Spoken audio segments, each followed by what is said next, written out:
sound the alarm for the Dodgers. They lost 3 out of 4 games at home over the weekend to the Milwaukee Brewers. Their 6-2 loss Sunday dropped them 3 games behind Milwaukee for the best record in Major League Baseball and a half game behind the Atlanta Braves. Milwaukee has the tiebreaker advantage over the Dodgers if they end up tied at the end of the regular season.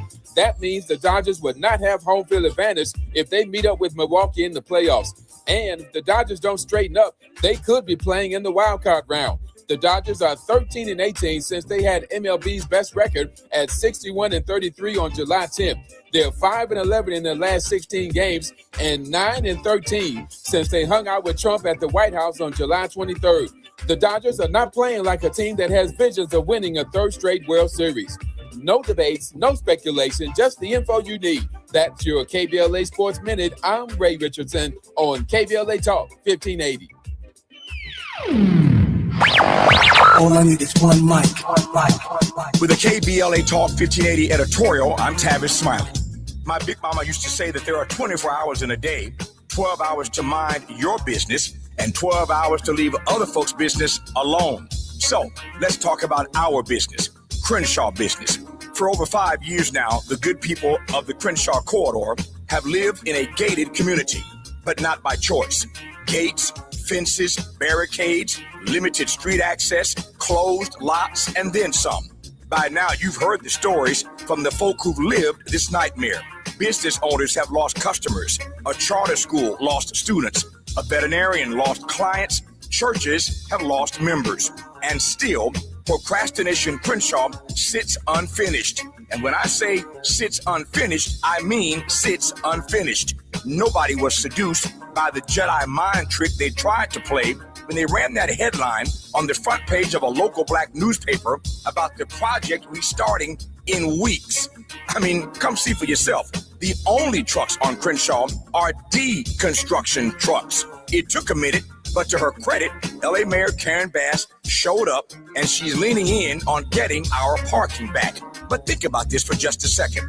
LA is not Chocolate City, and yet we are blessed to have a black mayor and a black city council president. But where is the black city council president?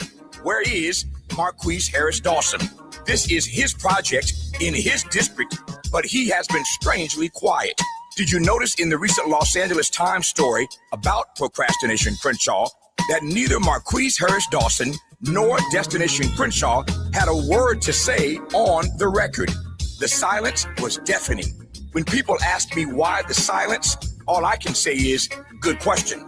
As a reminder, the Crenshaw Corridor community sent him a letter, and it laid out real demands: a public timeline, relief for the businesses that have suffered, and an audit. At the moment, the last one matters most, the audit. Here's the thing. The foundation money, the private donations, that's their business.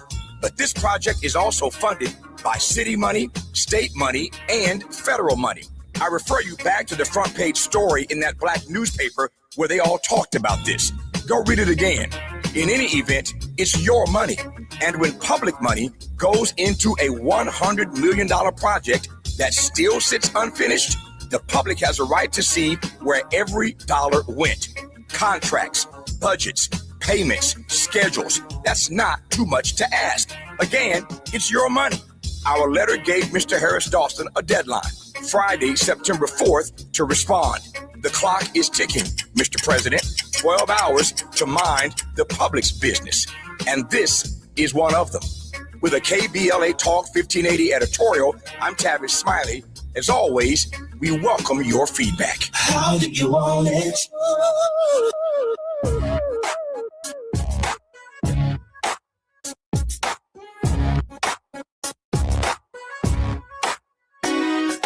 Jesse Jackson Jr. Show. The Jesse Jackson Jr. Show. I'm Jesse Jackson Jr. Welcome forward to the Jesse Jackson Jr. Show on KBLA Talk 1580. Still Moving Mountain Mondays on the Jesse Jackson Jr. Show, the Faith Not to Fall with Reverend Teresa Terry Ford Owens, General Minister and President of the Christian Church Disciples of Christ in the United States and Canada. I would like to opine right here for just one moment on the unscanned.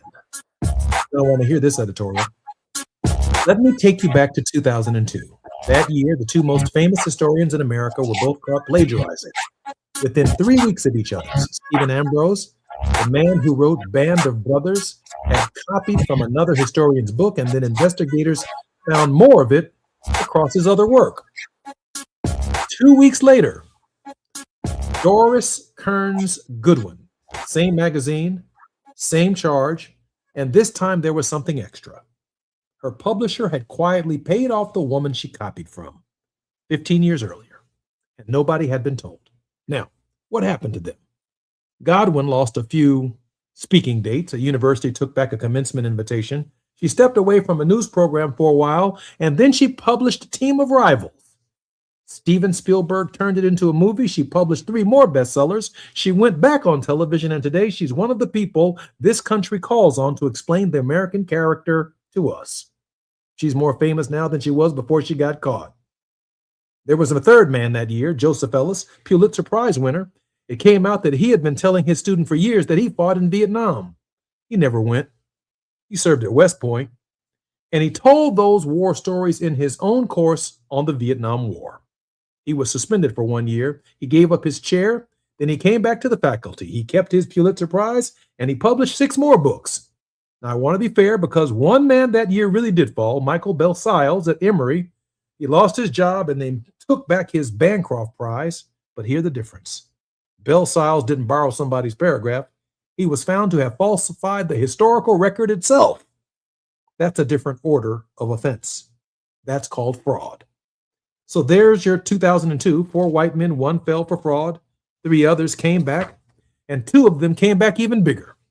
And here's the thing I want you to hold on to. Nobody hunted them. There was no fund set up to audit them.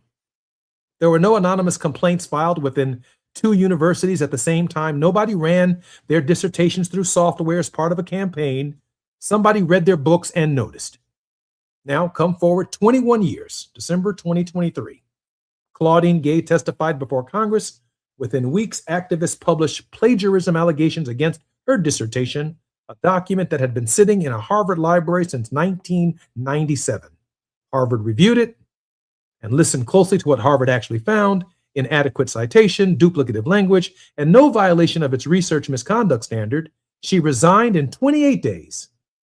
Now let me give you the comparison that ought to be on the front of every page in the nation. In 2007, the president of Southern Illinois University, Glenn Pochard, was accused of plagiarism in his dissertation. I was in Congress with Glenn Pochard. A faculty panel looked at it and found citation errors caused by carelessness, not intent. That is substantively the same finding Harvard made about Claudine Gay. The SEIU board voted unanimously to keep him. The chairman called him a man of personal integrity. He served 7 more years as president, 28 days, 7 years, same finding. And then this month, Jason Arday, 41 years old, the youngest Black professor in the history of the University of Cambridge. In July, 3 national British newspapers ran investigations into his thesis, his publications, and his personal history in the days and in the space of 9 days. He resigned on August the 5th. He was found dead at his home on August the 14th. And a colleague at Cambridge who spoke with him in his final hours says Arday believed there was a playbook being used against Black academics and that he named Claudine Gay.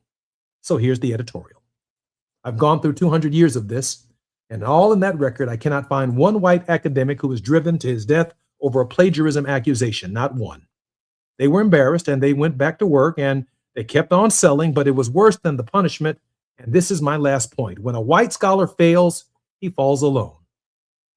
Nobody looked at Stephen Ambrose and concluded that white historians can't do original research. Nobody proposed auditing every white woman's dissertation after Goodwin, a man who archived at Emory, and nobody went and checked the rest of the faculty. But within 90 days of Claudine Gay's resignation, 7 scholars had been accused, and 6 of them were Black. The man running the campaign was counting out loud. The 4th Black female scholar at Harvard resigns. And last May, he stopped counting individuals and said it plain, that Black women plagiarize at a higher rate than everybody else. That's the difference. Their disgrace stayed personal. Ours gets entered into as evidence against people who were never accused of anything. One last fact, and I'll let it go. I know my time is up. The most famous formula in Western philosophy, thesis, antithesis, synthesis, is credited to Hegel on 10,000 posters. Hegel never wrote it. Scholars corrected the record in print in 1958. That misattribution has been circulating for 189 years. No investigation, no committee, no career touched. A rule that applies to everybody is a rule. A rule that applies to some of us is a sentence. Looking for a defendant. I'm Jesse Jackson Jr. More on KBLA Talk 1580 with Terry Hort Owens when we come forward.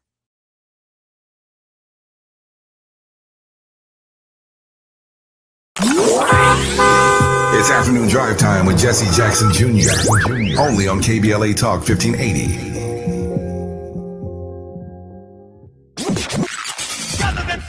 In a world full of noise, one station keeps it real. KBLA Talk 1580, where the conversation goes deeper, the voices sound like yours, and the issues that matter most to our community take center stage. Progressive, powerful, unapologetically us. Whether you're driving through this city or tuning in from your home or office, join the public square. KBLA Talk 1580. Your home for talk that enlightens, encourages, and empowers. Listen live on our free KBLA 1580 app, on our website at KBLA1580.com, or on your radio dial at 1580 AM. Unapologetically progressive. The KBLA 1580 app puts the realest conversations right in your pocket. Stream live wherever you are in the world. No static. No searching the dial. A crystal clear connection 24/7, exactly when you want it. We recommend that you keep automatic updates enabled. Set it and forget it. So the app stays up to date with store requirements, bug fixes, and new features as we roll them out. Download the KBLA 1580 app today and stay plugged into the conversation everyone's having. Are you drowning in IRS tax debt? With Civic Tax Relief, they were able to save me upwards of $80,000 that I would have had to pay had I not reached out to them. Get ready for a toll-free hotline. Take advantage of new IRS tax forgiveness programs that may protect you from IRS collection agencies. I owe the IRS $37,000. They have the power to garnish your wages, put liens on your property, and levy your bank account. Civic Tax Relief can help protect you from the IRS. Civic Tax Relief basically represented me against the IRS. By the time everything was completed, I didn't owe the IRS anything. Find out about the Fresh Start program that is now available through Civic Tax Relief. Civic Tax Relief's special tax hotline can help you discover all the relief programs available for free. I would recommend anyone who has a tax problem to contact Civic Tax Relief. Just call 800-285-3500, 800-285-3500. Don't wait. Call now. 800-285-3500, 800-285-3500.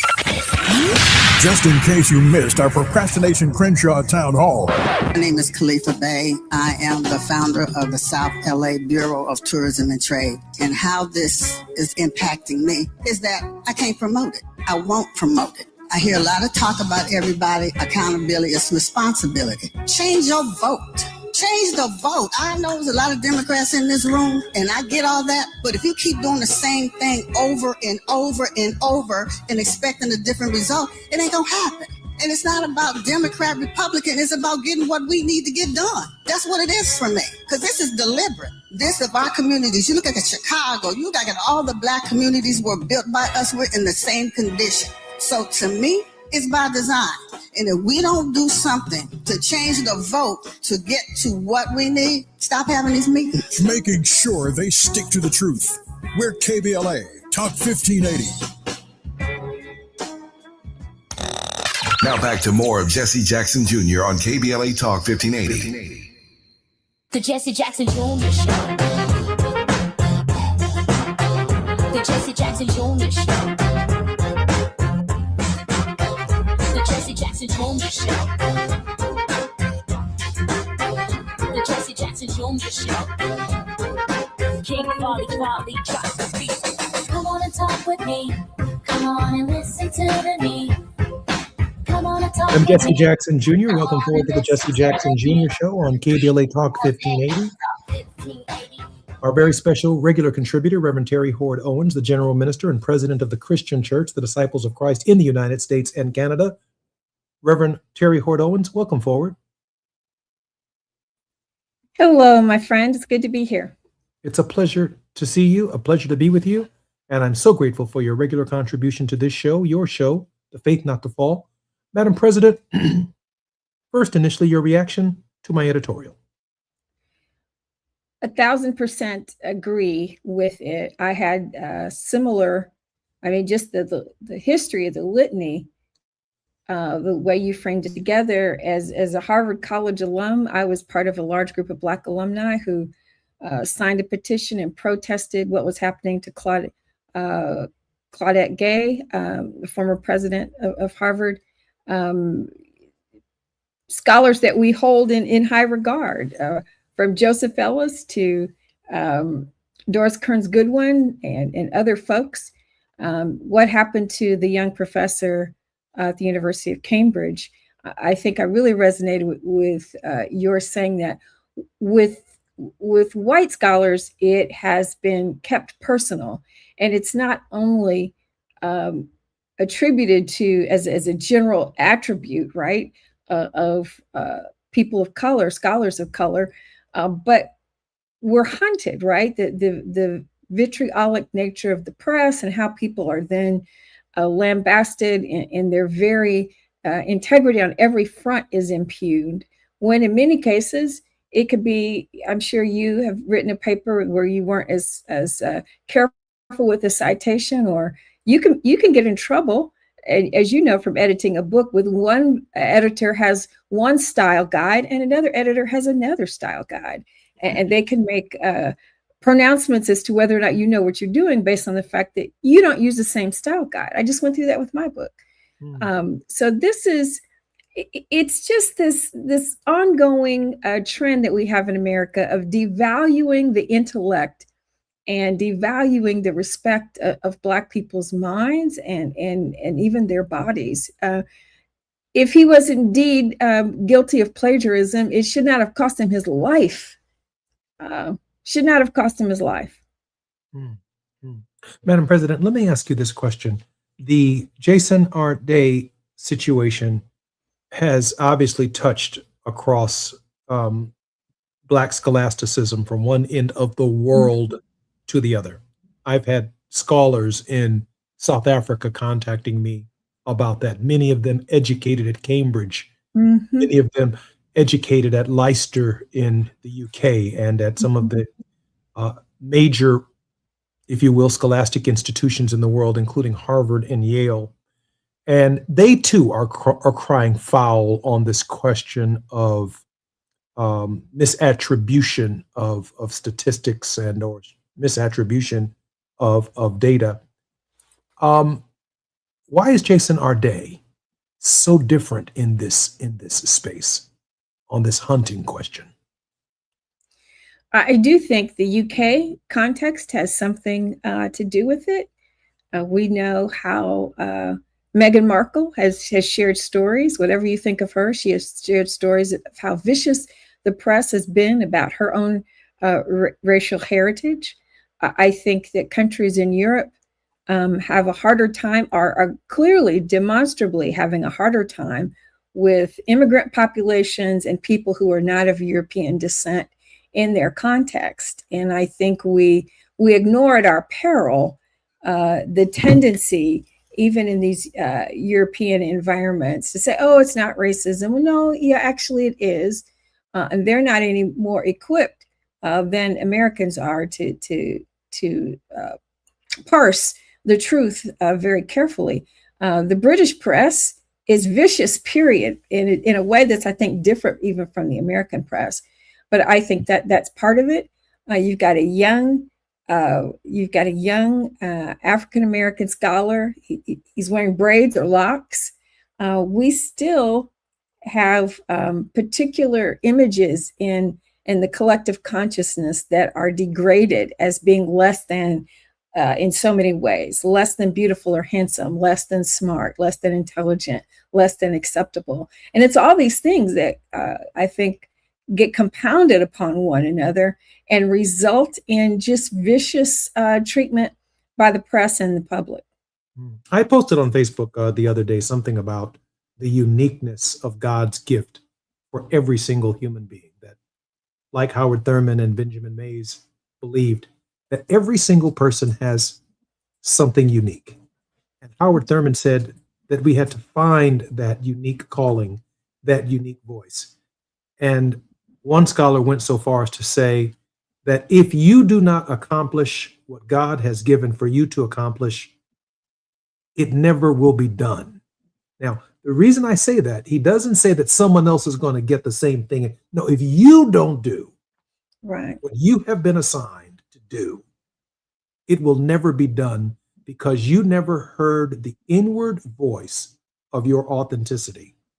I'm wondering on this question of scholarship for Black scholars, if there is this need to seek the approval of the academy itself by quoting all of these white scholars who don't share our experience, don't share our reality, and what is the resistance to the legitimate uniqueness of the African American experience? The voice, for example, that Hannah Nicole Jones found, the voice that Abraham Kendi found, the voice, I'm going to be candid with you, the voice that Tavis Smiley found in these national meetings that he was holding, bringing Black people together and holding leaders accountable. That unique voice is unique to who you are, Madam President. Oh, absolutely. And I think one of the challenges that we all face is that our history, if we're not held and regarded as being fully human and respected and have the dignity and assumed to have the same potential for intellect as any other person, then everything we do becomes inferior. As an undergraduate at Harvard, I was an African American Studies minor, and we had to write a thesis our junior year. Josephine Wright, famed ethnomusicologist, taught our research methods course, and she drilled into us, when you choose to write about Black people or to do research about Black people in any regard, your work is going to immediately be held as suspect and inferior. And she really stressed that we had to have the utmost care with every single detail and point of method, citations, etc., that we were engaged in, because, I mean, that was a time when we were still fighting for the legitimacy of that department.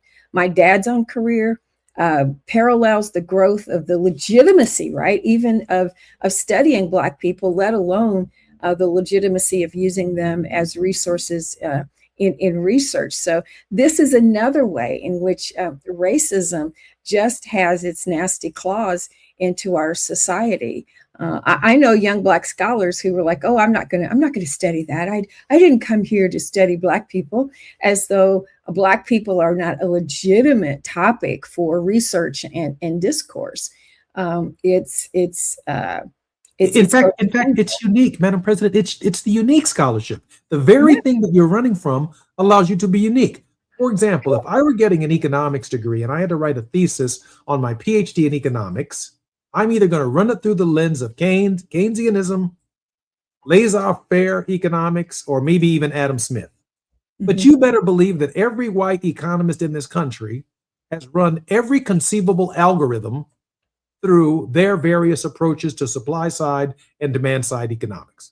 Now, if I were at Harvard today and I were writing a thesis in economics, I would talk about the disproportionate impact of tariffs on the Negro people. Yes.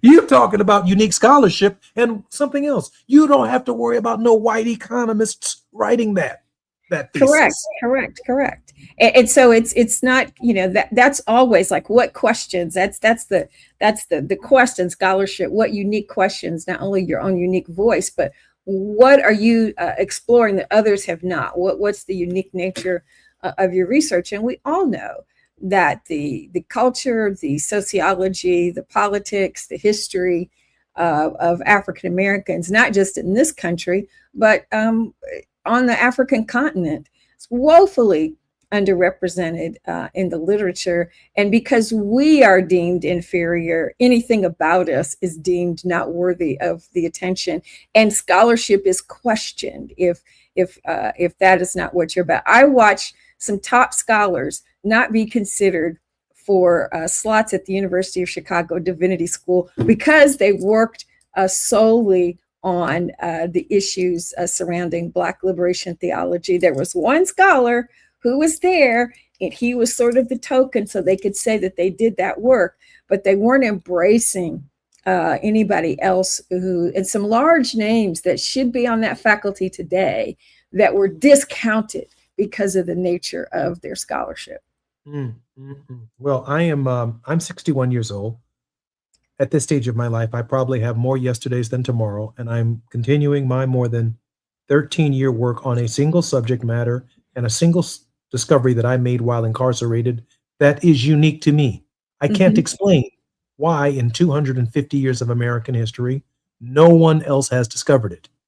But this I share with those who are hearing my voice. To follow my work with scholarship will be unique for you. And publicly, make sure you keep this program. You will be able to say that Jesse Jackson Jr. gave me permission to follow up on his work, and there will be no misattribution. I'm Jesse Jackson Jr., listening to the Jesse Jackson Jr. Show on KBLA Talk 1580. We're having a conversation with Reverend Terry Hoard Owens, who is a scholar. She's not only the general minister and president of the Christian Church, Disciples of Christ of the United States and Canada, she is also the second woman to lead a major denomination. And since her election as a person of color, Reverend Hoard Owens' ministry actively reflects the disciples' priority of being an anti-racist church. There's a lot of scholarship that can be written, by the way, in the anti-racist space, including but not limited to, Reverend, your book, Staying at the Table. Share with us about that scholarship and why it's unique. It's unique not only because of the lens that I bring to it, but in a position that I hold where I can call people to be accountable to the very priorities that we have set for decades to be an anti-racist church, and grounding that both in biblical understanding, but also in a theology that reverences every human being as being made in the image of God, and all the changes that we're working on. If that's who we say we are, so I say be the church we say we are. If we're truly an anti-race church, then we have to take that seriously, acknowledge the dearth of real stories and history about people of color in our own church, and recognize how the church has been complicit. But there's a theological and a spiritual set of pillars that we need to embrace in order to free ourselves from that historic racism. And that's really what the book is about. Very proud of that book. We'll talk more about it when we come forward. And just before we do, I do want to say this. God has given each and every one of us something unique, something that is not plagiarizable. If we identify and find that inner voice, that inward force, you are authentic and you are unique. And that work belongs to you. And if you don't do it, no one ever will. I'm Jesse Jackson Jr., listening to The Faith Not to Fall with Reverend Terry Hoard Owens. More on KBLA Talk 1580 when we come forward. It's afternoon drive time with Jesse Jackson Jr. Only on KBLA Talk 1580.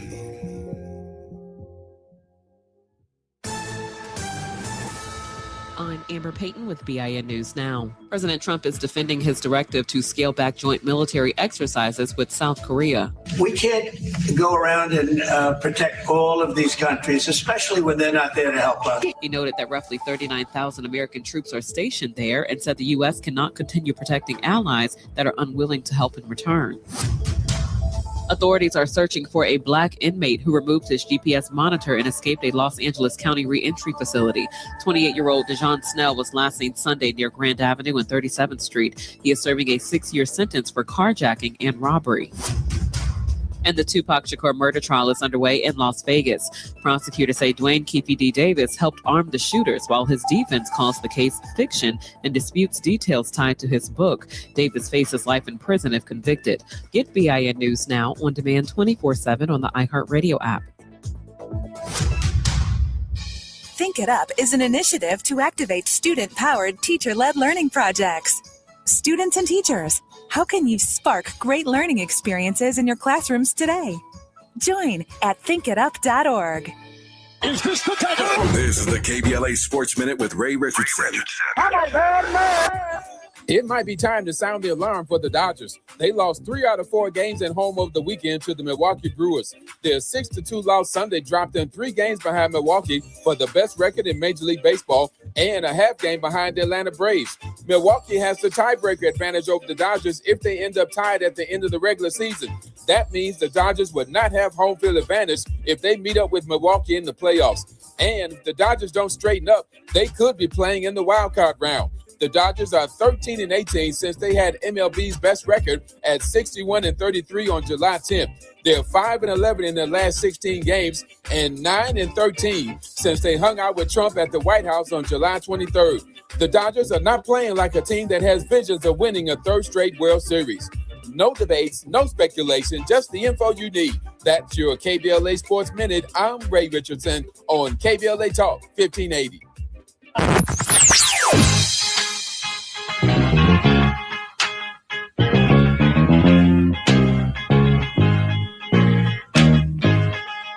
This is KBLA Talk 1580.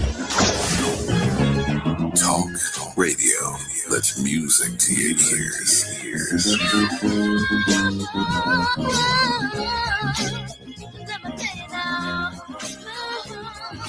We're unapologetically progressive. KBLA Talk 1580. Knock, knock, Capital One Bank guy. Wow, Charles Barkley? I just moved into the neighborhood. Can I borrow some Wi-Fi? Sure, Chuck. That's what the Capital One Cafe is here for. Open 7 days a week. Oh, can I use your ATM? My dog walker only takes cash. Anything for a neighbor. Can I try the catchphrase? Sure, take it for a spin. There's no fees and minimums on Capital One checking accounts. Nice, Chuck. I'll take it from here. Capital One. What's in your wallet? Terms apply. Visit CapitalOne.com/bankguide for details. Capital One and name member FDIC. We've got a lot to talk about. Hi, I'm Zoe Williams, a.k.a. the voice of reason, encouraging you to join me weekdays from 7 to 9 p.m. for the world's most intriguing relationship radio roundtable. Every night, I facilitate and encourage our loyal listeners to participate in the most engaging relationship discussions you'll hear anywhere. So make it a point to rendezvous with me, Zoe Williams, the voice of reason, Monday through Friday, 7 to 9 p.m. Pacific Standard Time. Trust me, your relationships will never be the same. The VOR is on fire tonight. Unapologetically progressive. KBLA Talk 1580. We've got your black.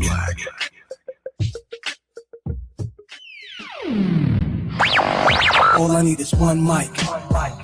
With the KBLA Talk 1580 editorial, I'm Dionne Raymond, Justice Correspondent and host of the Justice Files. For years, LA City Councilman Curran Price has served his district.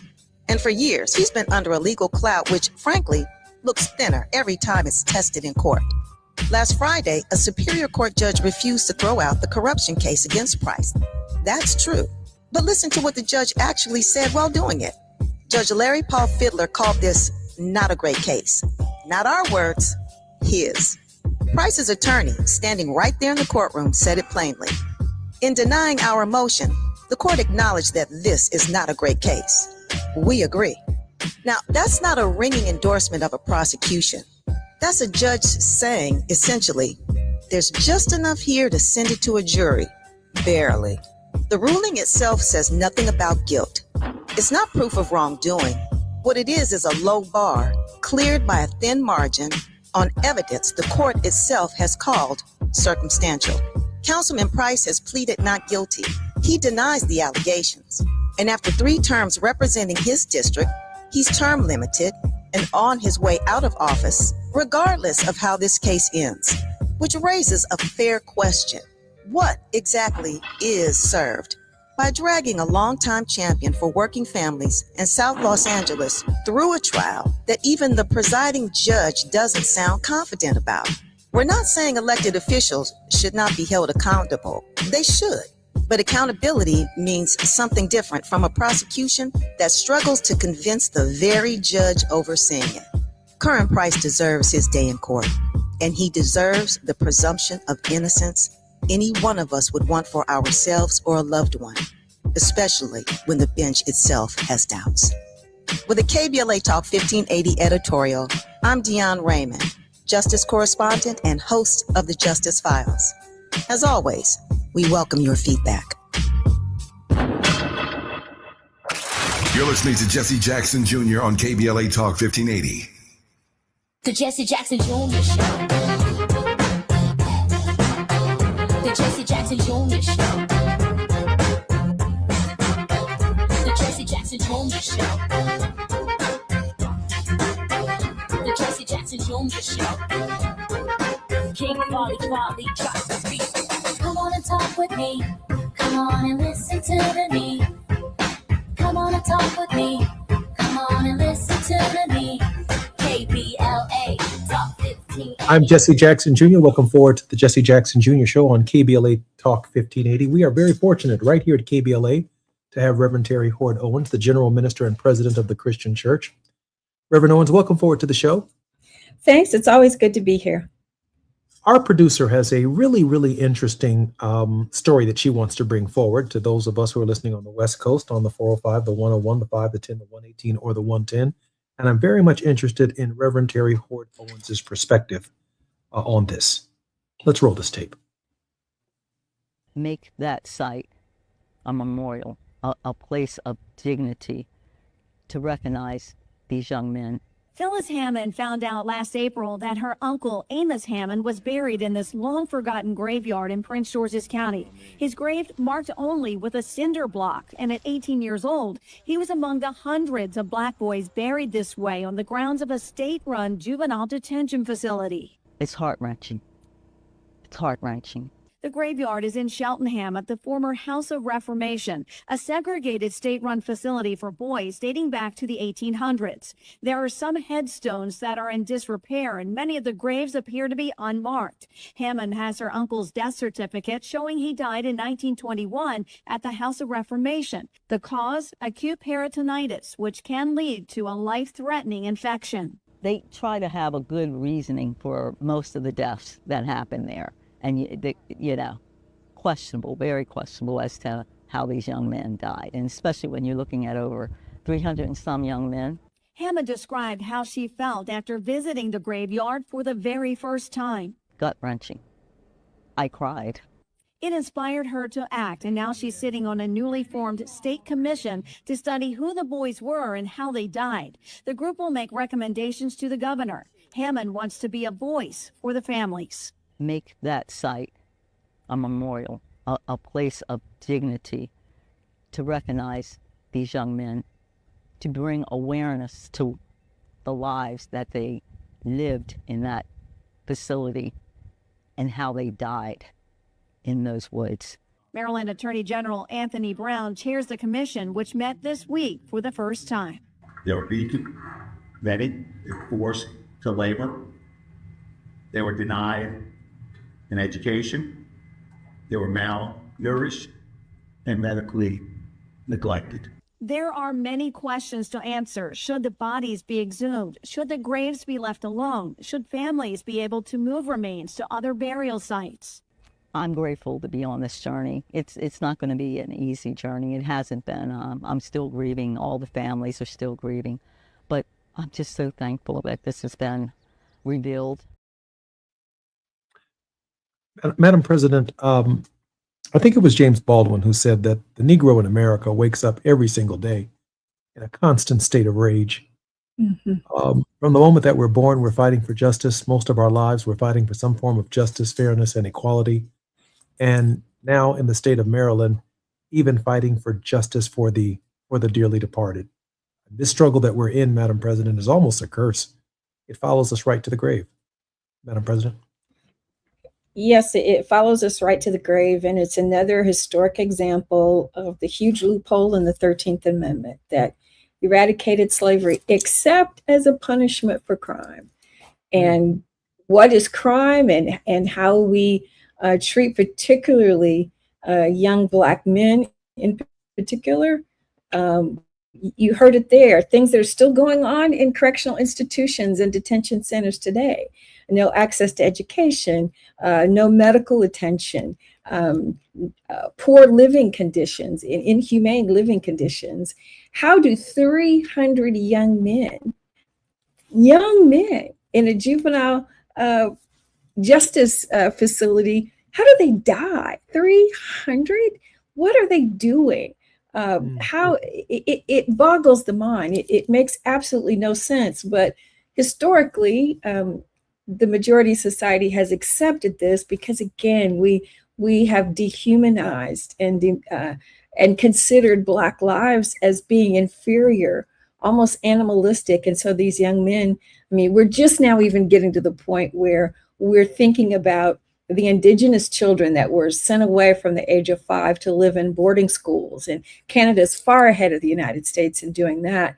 But the same thing happened with indigenous kids. They could die in these boarding schools and no one would report it. They certainly wouldn't report why it happened. Records we know were fraudulently recorded. And I, like Ms. Hammond, have no reason to believe that the death certificate information is any more accurate.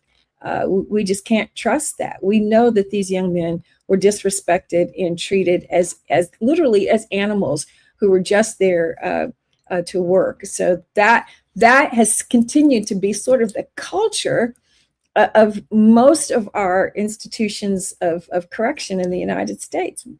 Black men and even anybody really in a are treated mainly than they should be. The very idea that we can get away with it because there's no other legal ramification or legal guardrail up to keep us from doing this. And Black people are always at the bottom of this poll. Madam President, I understand that the governor, who obviously is African American, the first African American governor in the history of the state of Maryland, an African American attorney general, have obviously established a commission to look in the appropriate ways of how to honor these young men who died under these circumstances.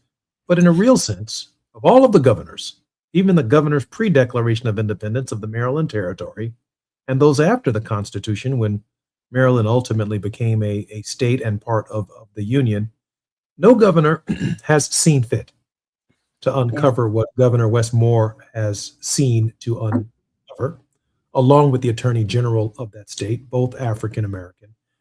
And in this moment, our vote really does matter on the question of justice, because when we get in these positions, there are things that we get to expose, that we get to uncover, that would normally remain, if you will, hidden figures. Absolutely, because society allows it to be ignored. the quote unquote norms of white majority society allow it all to be ignored. And so unless we're speaking up and demanding, and I couldn't agree with you more, that we need to vote in every election. I don't care if it's just the dog catcher on the ballot. We need to be sure that at the local municipality, county level, state level, as well as the federal level, that we have a say in who the people are who handle local issues, pass local ordinances, investigate local crimes, handle all sorts of elements of the justice system. We have to be sure that we're engaged in making those choices. I'm Jesse Jackson Jr. You're listening to the Jesse Jackson Jr. Show on KBLA Talk 1580. It's Moving Mountain Mondays. We are in the Faith Not to Fall with Reverend Teresa Terry Hoard Owens, General Minister and President of the Christian Church, Disciples of Christ in both the United States and Canada. When we come forward, a couple more questions of Reverend Terry Hoard Owens, and of course, her word of hope. More on KBLA Talk 1580 in just a moment. While you're stuck in traffic, we can at least bring you up to speed on the news of the day. You're listening to Jesse Jackson Jr. only on KBLA Talk 1580.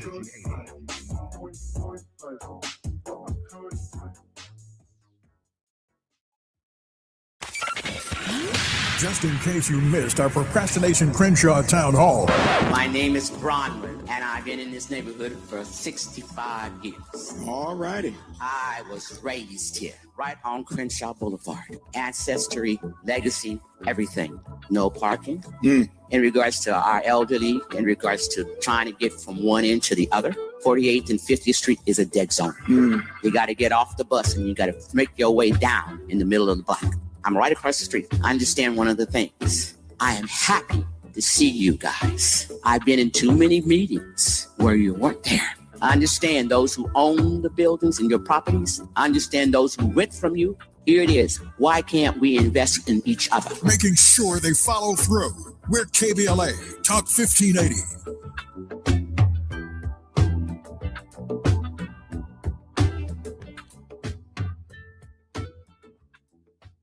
You know that Big Bargain detergent jug is 80% water, right? It doesn't clean as well. 80% water?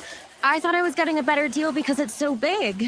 If you want a better clean, Tide Pods are only 12% water. The rest is pure, concentrated cleaning ingredients. Oh, let me make an announcement. Attention shoppers, if you want a real deal, try Tide Pods. Stop paying for watered-down detergents. Pay for clean. If it's got to be clean, it's got to be Tide Pods. Water content based on the leading bargain liquid detergent. Back to school starts now. Get long-lasting battery life on the Dell XPS laptop powered by Series 3 Intel Core so you can work from anywhere. Now starting at $699 with exclusive student pricing starting at $599. Complete your setup with savings on select monitors and must-have electronics and accessories. Limited time deals and free shipping on PCs and more await you at Dell.com/deals. That's Dell.com/deals. KBLA Talk 1580. We've got a lot to talk about.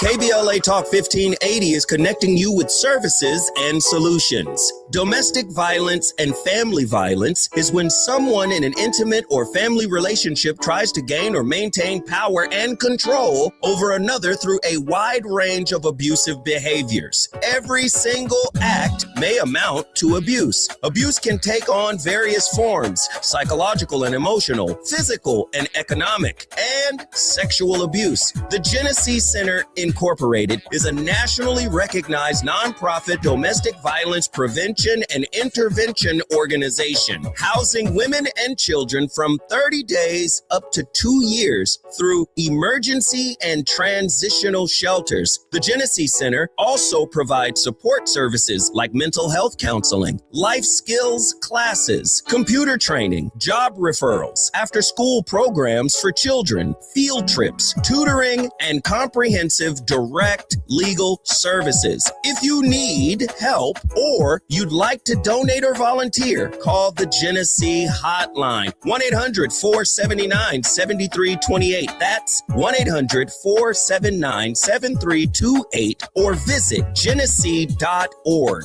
Everyone has the right to be safe. This is a community call to action from KBLA Talk 1580.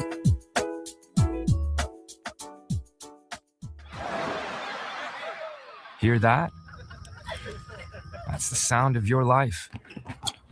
Perfectly imperfect. Beating in rhythm to the world you've created. But every time you drive after drinking, music gets drowned out. Your life sounds pretty great. Don't let a buzz ruin it. Buzz driving is drunk driving. Don't drive buzzed. A message from NHTSA and the Ad Council. Now back to more of Jesse Jackson Jr. on KBLA Talk 1580. The Jesse Jackson Jr. Show. The Jesse Jackson Jr. Show. The Jesse Jackson Jr. Show. The Jesse Jackson Jr. Show. King Volley drops the beat. I'm Jesse Jackson Jr. Welcome forward to the Jesse Jackson Jr. Show on the Faith Not to Fall. It's Moving Mountain Mondays with Reverend Teresa Terry Hord Owens. She is the General Minister and President of the Christian Church, Disciples of Christ in the United States and Canada. Madam President, welcome forward to the show. Thank you so much. It's always good to chat with you. Madam President, we began our show in the first hour talking about W.E.B. Du Bois's double consciousness, both Negro and America. Two strivings, two different yearnings, but he fuses them, if you will, in a synthesis, Negro and American. Martin Luther King Jr. talked about the Negro being not completely African or American, that too often in our community, we choose one side or the other. We all in on the black question. Or, which we're seeing from increasingly MAGA Republicans, they all in on the American question to the exclusion of the black. And Dr. King argues that there is a hybrid, that there is a synthesis in our accountability in a real sense, an obligation to both. And of course, in 1988, my father met with 75 organizations in the city of Chicago where they decided to change the vernacular to African American. Of course, Dad added cultural identity. Irish Americans have Ireland. Italian Americans have Italy. British Americans have Great Britain. But the Negro just comes from the void, black. We don't have nothing we from, seeking a more cultural recognition. Madam President, this is a rhetorical question, of course. Who are we? I think we have the right to define. I think it's the Kujichagulia principle of Kwanzaa that says the right to self-determination, the right to name ourselves, the right to define ourselves. And I'm engaged in a lot of conversations with people across the African diaspora through the World Council of Churches, people from the continent, people from the Caribbean. And I'm glad that in that community, all of us refer to ourselves as Africans and people and Africans in diaspora, so that there's some common understanding that we're all from the same place. But it is a unique set of identities in the United States of America, because the very things that most Americans have always been able to claim have not been available to us. And yet no group of people has put more stock in the Declaration of Independence and in the rights given in the Constitution. No one has had more faith and demonstrated and fought harder to make that promise more of a reality. It's sort of like Black folks, they use the Bible against us, right? And yet we have become the greatest interpreters of that sacred text. The ones who believed in Jesus more, the ones who believed in this idea of equality and love and community more than anybody else. But it's really a difficult thing. I know Canadians who are of African descent who will remind me they are not African American, they're African Canadian. There are people who live in the United States who are from the Caribbean who do not want that term African American. They see themselves as Jamaican. And I try to remind people we were all picked up from the same continent, and we were dropped off by different boats on different bodies of land and subject to the same experience of chattel slavery. So it's a really complicated question. I reserve the right for us to define who we are and to name who we are. And being an American is an important part of that. If we give up this notion that we are American, those of us who are American citizens, whether it be from naturalization or because we were born here, we're giving up part of who we actually are. White immigrants are able to patch together this really complex set of identities, and we should be allowed the same thing. I remember my son, maybe fourth grade, had that project, tell us where your ancestors are from.